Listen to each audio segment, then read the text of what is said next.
જય શ્રી કૃષ્ણ, રાધે રાધે, જય માતાજી। અને મિત્રો, ડૉક્ટરે ઇમ્યુનિટી માટે દરરોજ આમળાનું જ્યુસ પીવાનું કીધું હોય, પરંતુ દરરોજ આમળાનું જ્યુસ ક્યાંથી લઈ આવું?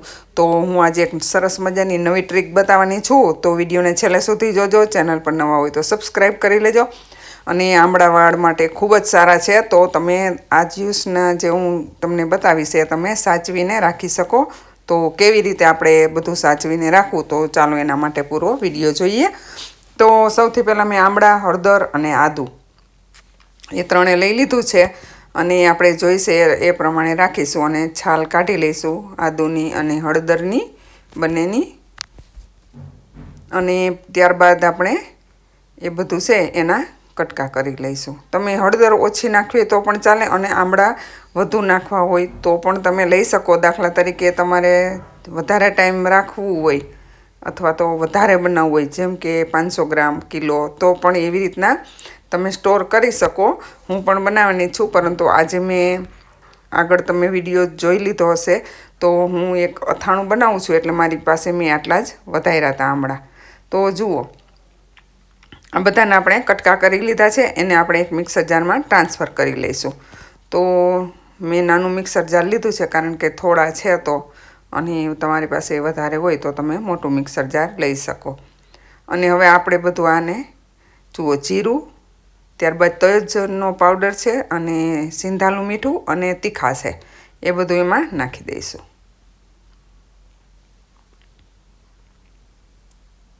અને આ બધાને ક્રશ કરી લઈશું સરસ રીતે।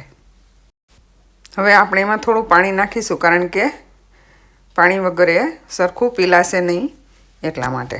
અને જુઓ, સૌથી પહેલાં તો આ રીતના પીલી લઈશું, જુઓ, એકદમ સરસ રીતે। ત્યારબાદ આપણે એમાં થોડું પાણી નાખીશું અને ફરીથી મિક્સરને ચલાવી લઈશું।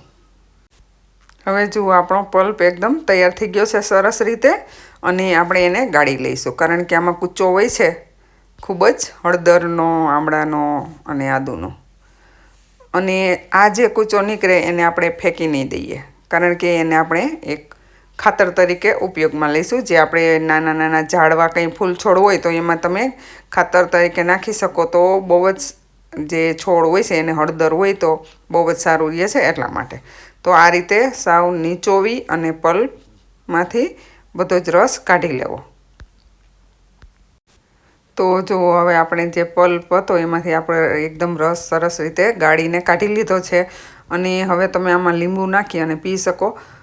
સવારમાં તમારે પીવું હોય તો લીંબુ વજન ઓછું કરે છે, તો લીંબુ નાખી અને જે આપણી તુરાસને હોય છે તો એ બેલેન્સ કરી શકો। અને ત્યાર પછી આપણને એમ થાય કે દરરોજ તો પછી આમળા મળવાના નથી, તો તમે આ જે રસ છે આપણો જે જ્યુસ બનાવ્યું એને એક જુઓ આ રીતે પ્લેટમાં લઈ બરફની અને બરફ જમાવી શકો।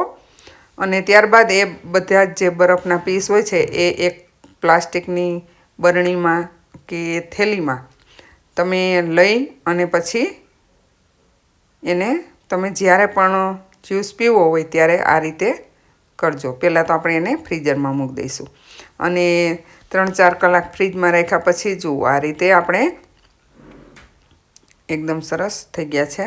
અને આપણે એમાં થોડું પાણી પણ નાખીશું અને થોડી વાર હલાવશું એટલે એકદમ મિક્સ થઈ જશે। અને પછી લીંબુ નાખી અને આપણે પી શકીએ, કારણ કે સિંધાલું ને મીઠું ને નાખેલું જ હતું એટલા માટે। તો આ રીતે આપણે થોડી વાર હલાવશું, અને જુઓ એકદમ સરસ ઓગળી ગયું છે। અને તમે આમાં લીંબુ અને મધ બંને ઉમેરી અને શરબત જેવું પણ બનાવી શકો, એકદમ મસ્ત મસ્ત લાગે છે। તો જુઓ, વિડીયો તમને કેવો લાગ્યો જરૂર કહેજો, અને ચેનલને સબસ્ક્રાઈબ કરજો।